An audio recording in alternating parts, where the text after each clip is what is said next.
Well, hello there and welcome to our third edition of the Clean Commercial Vehicle Update. I'm Bill Van Amburg along with my colleague and co-host Alycia Gilde. We're here for you again this week to give you updates on what's going on in the clean commercial transportation industry. Really some exciting times, and we've got a great agenda for you. We've really appreciated, by the way, all the feedback that we've been getting from people on this. Supportive feedback, but also guidance on other topics you'd like to hear. Please keep that coming. Here's what we've got for you this week, a busy webcast for you. We've got industry news, as we always do, but we then have an update on the Chicago Commercial Vehicle Readiness Guide that we've been talking about. We're really excited about this great new tool. The Drive to Zero program is actually going to showcase what's going on with our partner in Canada, Clean Energy Canada, and how they're really moving the ball forward on clean transportation. And then we give you a preview of our total cost of ownership calculator, the TCO calculator that's been a tool for HVIP and now is a tool on our worldwide platform. Want to show you what's capable there because it is available to everybody, and then we'll give you a sense of what's up next week. So lots to get through. Let's start out though, as we often do, is to get some thoughts from all of you. And Alycia, what have you got this week? Great, thanks so much, Bill, and hi everyone. Happy Friday. I hope you're looking forward to a nice long weekend. So to start off our update this week with a poll, and as Bill has teased out that we will be showing a tool to you later, we wanted to get a sense from you, what tools do you need to help speed the commercialization of advanced vehicle technologies?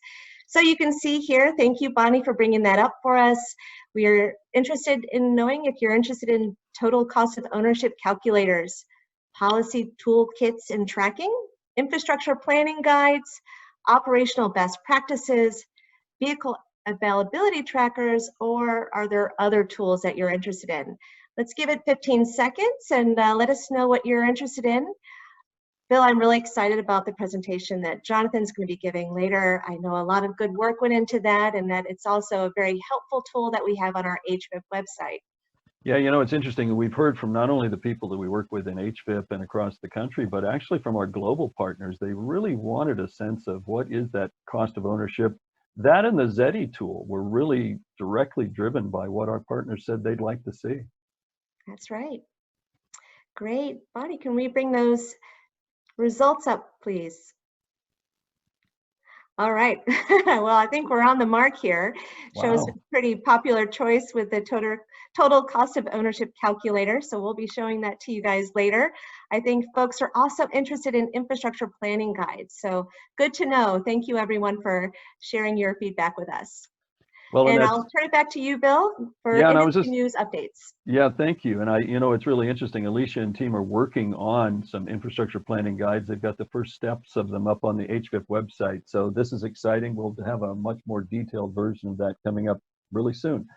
Let's go into the news for the week. And it is some interesting activities going on. First of all, something that maybe we've all been feeling with the COVID situation, and those of us working from home or in shutdown mode, there's actually been some short-term climate reductions. Now, this is not necessarily what we would like to see, the reason we would want to see it, but this is an interesting indication that when people actually have been not commuting as much on the roads and a variety of other things, we've actually seen climate reductions steeply dropping in a very short period of time.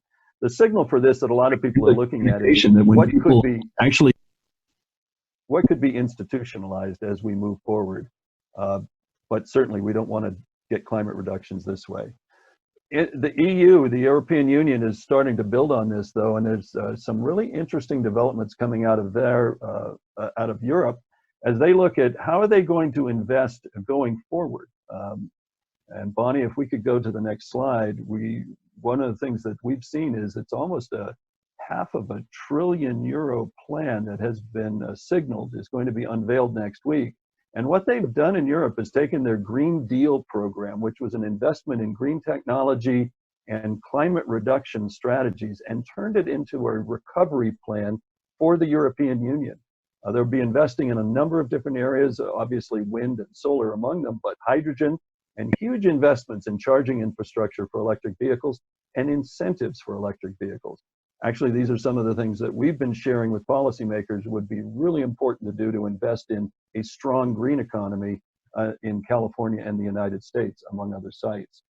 Now, there are people already poised to take advantage of this. There's a new fuel cell maker who is emerging, interesting company out of New York. Horizon Fuel Cells is now turning into a company called Hyzon Motors, and they're going to be developing buses, trucks, even vans.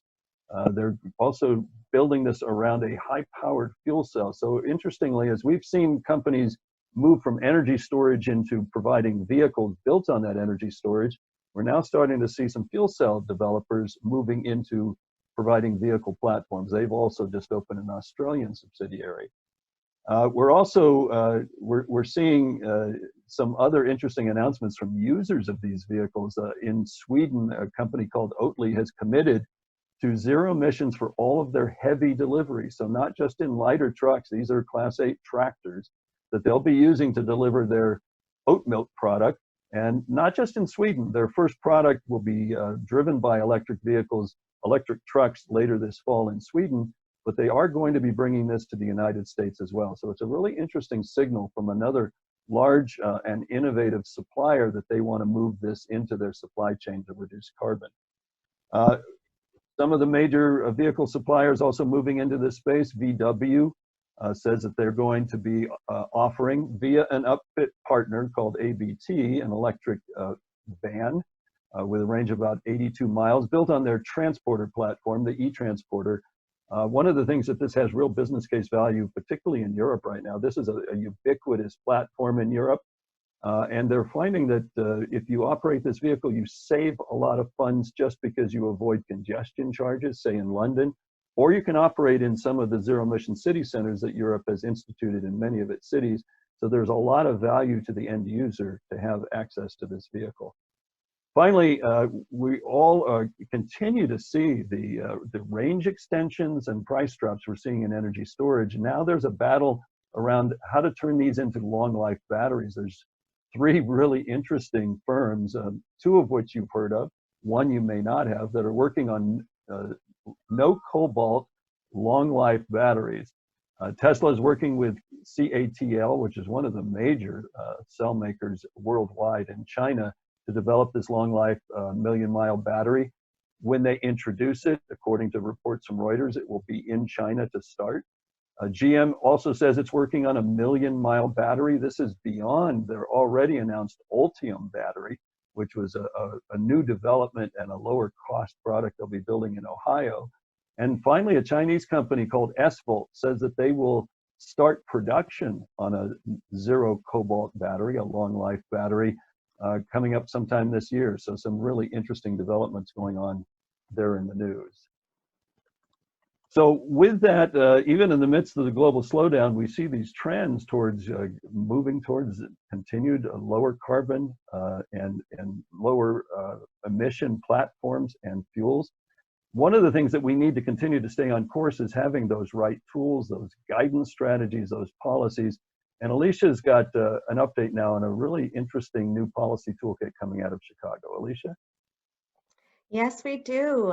Bill, really excited to introduce our next topic. Our own Lily Paul has worked very hard on a tool along with several other partners, looking at the opportunities of advancing zero-emission freight in Chicago. Lily, I'm going to turn it over to you to give us your update. Thank you, Alycia. So I'm an associate project manager here at CALSTART based out of the Midwest. And as she said, I'm going to go over the Chicago Commercial Electric Vehicle Readiness Guidelines. Now, these are aimed at medium and heavy-duty commercial electric vehicles. So this was based on the city of Chicago. The city of Chicago has over $564 billion worth of goods passing through annually, and 76% of that freight tonnage is transported via trucks.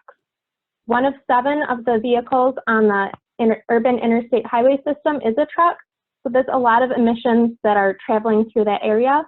There's also an estimate that long-haul freight traffic is expected to double by 2045.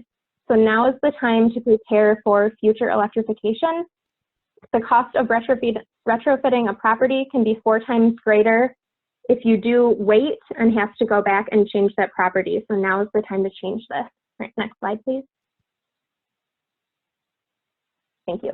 So one of the guidelines within our document here is that at least 1 or 20% of loading docks and depot spaces, whichever is greater, should be prepared for the installation of charging stations.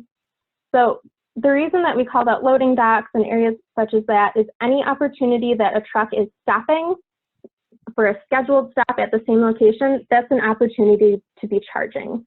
So we put these guidelines in place for planners and developers to have that infrastructure ready.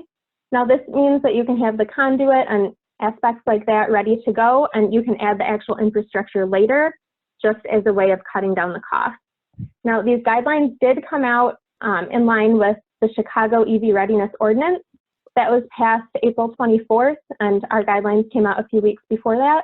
And that ordinance requires that new commercial developments with 30 or more parking spaces or residential developments with 5 or more units must have at least 20% of spaces be EVS ready. So this guideline will help accomplish that goal.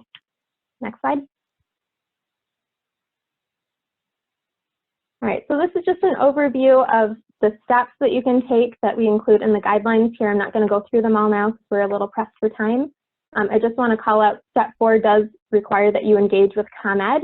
This guideline was again planned for the city of Chicago. So if you're not in Chicago, that step is just engage with whoever your utility provider is. And this is located on the last page of the commercial EV readiness guidelines. Next slide. All right, and funding for this project was provided from the Chicago Department of Transportation, Illinois Department of Transportation, as well as FHWA CMAQ funding. So I just wanted to give a shout out to that. Next slide. Okay, and here you can see some of the participants that contributed to the development of these guidelines. So we really wanted to make sure we had a lot of people involved to make sure these were accurate and really helped planners and developers have the right things in place for future electrification. Next slide. All right, and so in conclusion, you can find them at that URL listed there. So that's the City of Chicago's website, and that's the Drive Electric Chicago page. And that right there is a screenshot of what it looks like. So if you go ahead and click on that cover page for the guidelines, you can go ahead and view all of the guidelines there for free. Thank you.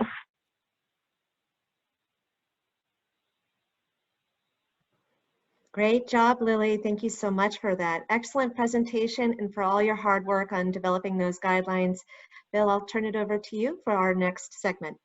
Great, thank you very much, and thanks, Lily. It's a great tool, and if you have more information on that, we've got the chat box and the question box open here, and you can also reach out to Lily offline, or just follow the links that we'll put up on our website later today, so that you can get all the resources. Those kinds of tools are something that we're actually developing with our partners worldwide. It's actually very exciting right now, particularly through our global commercial vehicle Drive to Zero program. And we're learning some of the best practices around the world in that process, and also working with key stakeholders and on-the-ground partners who are really starting to drive action forward. Joining us now is Cristiano Fasagna. He is our Global Director of Drive to Zero, and he's got an update with what our partners north of the border in Canada are actually setting in motion. Cristiano, welcome. Thank you, Bill. As you know, Drive to Zero really aims to align actions worldwide to speed the deployment of zero-emission commercial vehicles. So it's really important to bring this fresh perspective from our Canadian neighbors. So today we'll hear from Joanna Kyriazis. She's a Senior Policy Advisor with Clean Energy Canada. They're an NGO working to accelerate the transition to a clean economy there. So they're a close partner of CALSTART, a Drive to Zero pledge partner, and they really have been instrumental to launch Drive to Zero in Canada, which is definitely a priority for us, not only because of their environmental leadership, but also because of the need to create an integrated North American market for zero emissions and innovative commercial vehicles. So without further ado, let's go ahead. So Joanna, thank you for being here today. And I know that Canada has made a strong commitment to zero emission buses. So could you give us more details on this commitment? Thanks for having me today, Cristiano. Yes, so Canada has joined a small but growing group of countries, states, provinces, and cities by pledging to reach net zero emissions by 2050. Transportation accounts for about a quarter of our country's emissions. So electrifying buses and trucks are going to be a big part of meeting that 2050 target. As you mentioned, last year, Canada signed on to CALSTART's Global Drive to Zero pledge. And then the federal government built on this commitment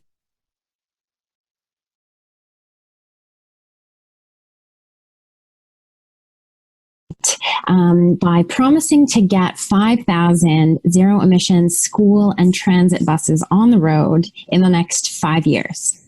Now, Clean Energy Canada has been hard at work engaging with cities, transit agencies, and other experts on some of the best policy and program ideas to help accelerate this transition and meet that 5,000 bus target and beyond. So could you tell me a little bit how that engagement is going and what your expectations are for Canada's ability to deliver on this commitment? The 5,000 bus commitment is certainly ambitious, but at least pre-COVID, transit agencies across the country were moving in the right direction. So we had a number of larger transit authorities in Vancouver, to Edmonton, to Toronto, to Montreal, ordering electric buses and making promises to stop purchasing diesel buses altogether by 2025 or earlier. Smaller cities and transit agencies were also on board with electrification and taking some of the first steps in electrifying their bus fleets, whether it was conducting feasibility studies or launching smaller pilot programs. Fleet managers know that electric buses tick all the boxes. They help to save them costs on fuel because electricity costs less to power up. Electric buses have fewer maintenance needs than a diesel-powered bus. We, of course, know electric buses produce no pollution, so they create healthier communities.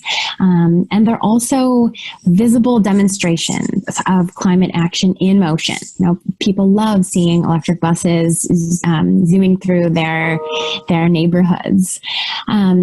And then finally, in places like Canada, electric buses provide an economic benefit because we are home to some leading electric bus and truck makers.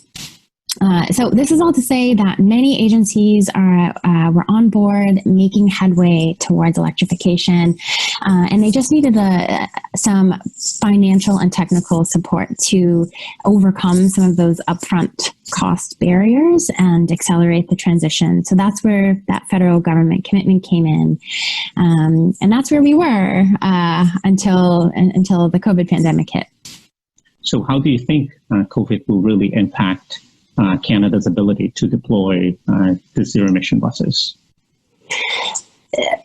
The world has definitely changed, and certainly in the public transportation space, transit agencies are seeing ridership levels drop, more than 80% in some areas. And many Canadian transit agencies rely fairly heavily on the fare box as a main source of revenue. And so a number of these are struggling to stay afloat financially. We have certainly had many questions and many people wondering, what is the future of public transit in a post-COVID world, and how does electrification fit into that? So the good news is that we have heard from the federal government that they remain committed to electrifying bus fleets in Canada. And then Clean Energy Canada believes that investments in public transportation that support high quality electrified transit must be an essential component in any economic recovery package that we see coming out of the government.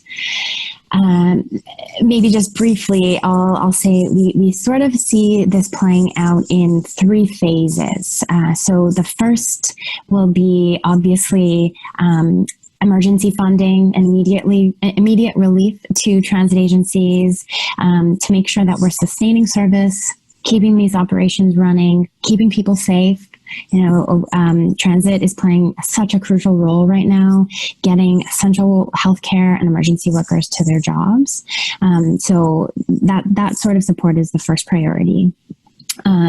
Once the worst of COVID is over, and even now we're starting to see some parts of our economy reopen slowly, we're still expecting to see relatively low ridership and demand for public transit. People are afraid to share those enclosed spaces with each other. They're all set up working from home. Many don't have anywhere to go because their workplaces are still closed. So the next step is really going to be focusing on rebuilding confidence in public transportation. And we think the best way to do this is to invest in high quality transportation systems. In the near term, that will focus on making sure our buses are safe and clean. Maybe it's running more buses with fewer people. Maybe it's plexiglass barriers to keep the driver safe, that sort of thing. In the medium term, we may be seeing more investments in bus rapid transit lanes or dedicated bus lanes, let's say, to increase speed and service quality. And then finally, economic stimulus and recovery. It presents just a real opportunity to scale up our electrification efforts in our public bus fleets and build the transit systems of the future. We hear from transit agencies that their procurement cycles run 12 to 18 years. So that means that the investments we're making today are going to last for decades. And we can't lock in an old technology.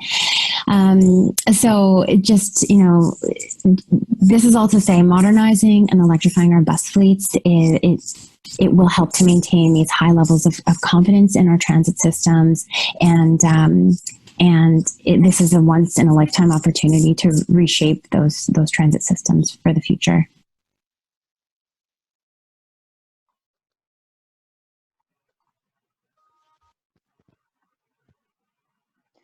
So, it was great to see this perspective from Canada. We also have partners in Europe, in China, in India, in Brazil, and many other regions.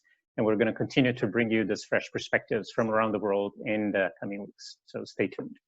Great, Cristiano, thank you for joining us today. And it really was great to hear the update from Joanna and what the team is doing in Canada. So appreciate that, and we will look for those updates. One of the things that's interesting is what's coming up next is something that we developed in California, but it is being used globally. Alycia, you've got a preview on our total cost of ownership calculator. Yes, Bill, very excited to show the tool we've been waiting for today. And we have our colleague, Jonathan Norris, who's been key at developing this tool and getting it online. And I know that users have been really pleased to have the opportunity to evaluate the total cost of owning and operating zero to near zero trucks and buses. So Jonathan, looking forward to your presentation, and thanks for being with us. Thanks, Alycia. All right, so next slide, please. Happy to speak to you all about our HVIP total cost of ownership estimator. And as Bill mentioned, a suite of TCO tools that are really broadening in scope outside of California to the nation and international markets as well.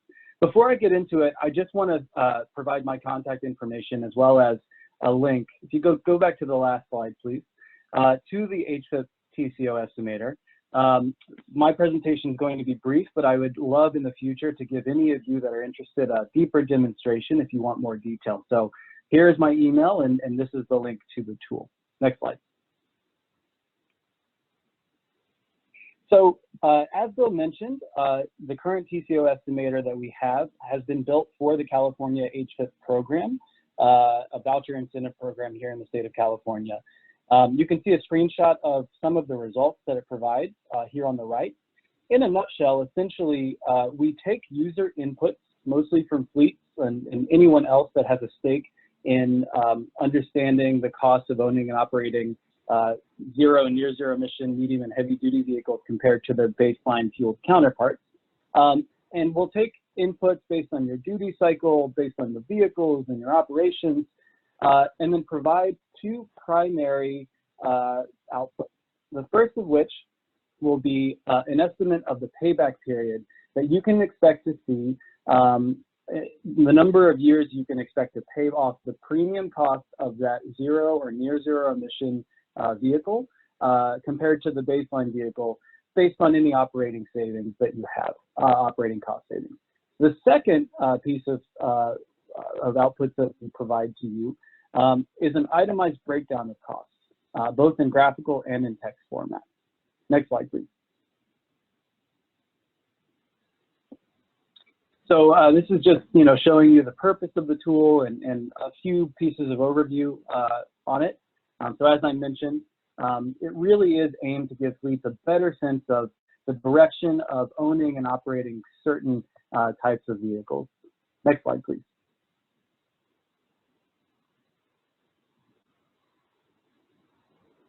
And in order to get to those insights, it really takes quite a lot of input. So this is just a screenshot, a summary of all the inputs that we take into account through the tool.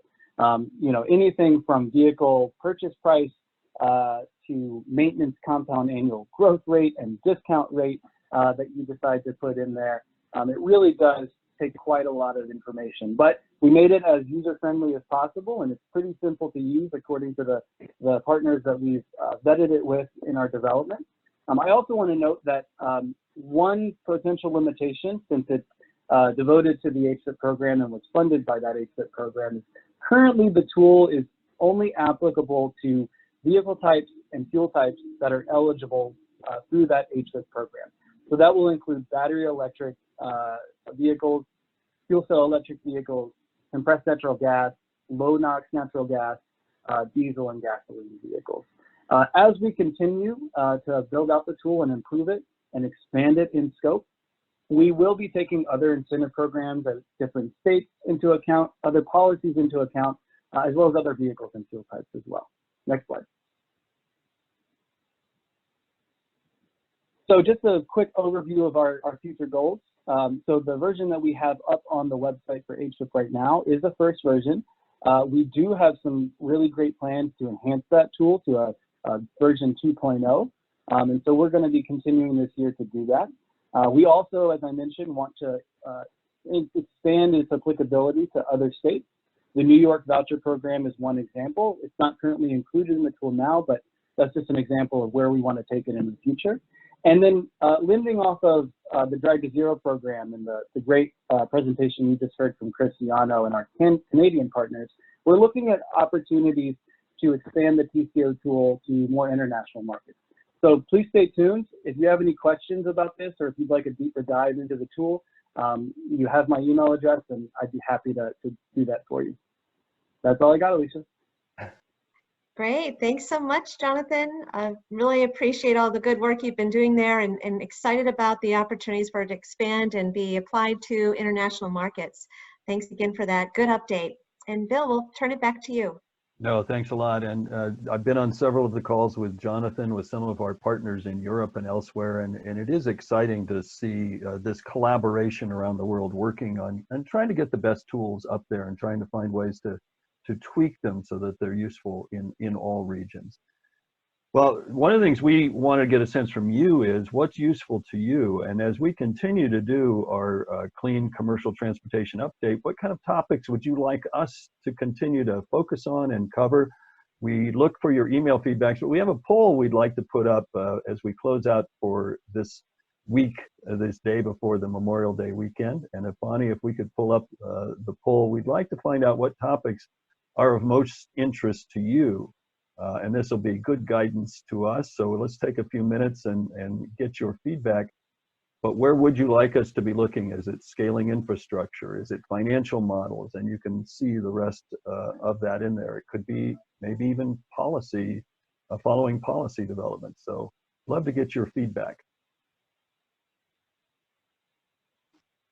I think this is an important question, Bill. You know, what I think is really great about our weekly update is the ability to really touch on topics that are important to everyone. I've really appreciated the interviews that we've had this week and last week really focusing on, how we're all coping with COVID and how we continue to maintain momentum.